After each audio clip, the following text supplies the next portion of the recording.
সভাপতি যিনি ছিলেন খুব বিজ্ঞ মানুষ, তো তাকে তিনি যখন আপনার সভাপতির বক্তব্য দিতে বললেন, তিনি বললেন যে আজকের সেমিনারে আমি আপনাদের বক্তব্য খুব মনোযোগ সহকারে শুনেছি এবং সবচেয়ে বেশি আমি উপকৃত হয়েছি। এই বলে তিনি বললেন যে সভা শেষ। তো আমার মনে হচ্ছিল যে আজকের এই সেমিনারে যে বক্তব্য এসেছে, যে আলোচনা হয়েছে, বিজ্ঞ আলোচকবৃন্দ যে সকল মতামত দিয়েছেন, তাতে আমি সবচেয়ে বেশি উপকৃত হয়েছি। আমাদের আসলে আজকে আমরা তো একটা জায়গায় তো একমত, আমরা এই অন্তর্বর্তীকালীন সরকারকে সমর্থন করি।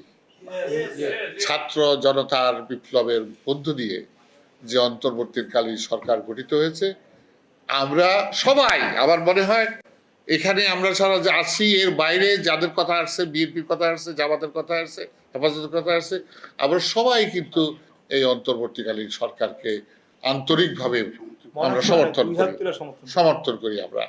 তবে এই সমর্থন করে এখন ওনারা কিভাবে এগোবে, আমরা কোথায় যাব, আমাদের ডেস্টিনেশন কি?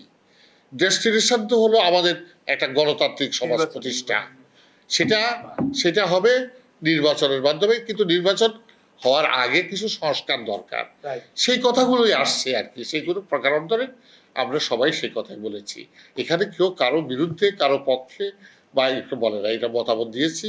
এবং এটা আমরা এই সেমিনারের আমরা এই কথাটা আমাদের এই অন্তর্বর্তী সরকারের কাছে পৌঁছাইতে পারি যে এখানে এক ধরনের সেমিনার হয়েছে, সেমিনারে বলা হয়েছে সব আপনাদের প্রতি আপনার পূর্ণ সমর্থন জ্ঞাপন করেছেন। এটা যদি সিভিল সোসাইটি বলেন, তাই সিভিল সোসাইটি পূর্ণ সমর্থন জ্ঞাপন করেছেন এবং আপনাদের এই যে কিভাবে পথ চলবেন সে বিষয়ে আরো আলাপ আলোচনা আমাদের সাথে করতে পারেন, এই কথাই হতে পারেন। এবং রুহুল আমিন গাজী আমাদের বন্ধু, যে উনি যে কথাটা বললেন যে উনি একটা সবাই চেয়েছেন, এই যে ফেডারেল সাংবাদিক সমিতি ইউনিয়ন, এটা কোনো কথা হলো যে এটা তো খুব দুঃখজনক যে ওনারা কেন সময় পাবেন না। এটা তো প্রায়োরিটি, এটা তো আপনার, যাই হোক, এটা হয়তো কোনো ভুল বোঝাবুঝি থাকতে পারে। তা আমি আপনাদের আজকে এই যে অনুষ্ঠানে এতক্ষণ আপনারা ধৈর্য ধরে আমাদের বক্তব্য শুনেছেন সেজন্য, এবং আমার প্রবন্ধটা আপনারা পাঠ শুনেছেন ধৈর্য সহকারে, আমাদের সকলের বক্তব্য শুনেছেন, আপনাদের পরামর্শ দিয়েছেন, সেই জন্য আমি আপনাদেরকে আন্তরিক ধন্যবাদ জানিয়ে আজকের সবার এখানে সমাপ্তি ঘোষণা করছি।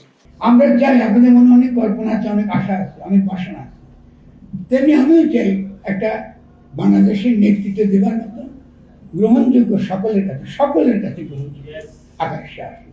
বিএনপির কাছে গ্রহণযোগ্য হলে যথেষ্ট না, আগামী যে তরুণরা গণ অভ্যুত্থান করেছে তাদের কাছে গ্রহণযোগ্য হতে হবে। তাহলে এমন কিছু করা যাবে না যাতে এই বিভেদটা তৈরি হয়, আমাদেরকে একসঙ্গে থাকতে হবে।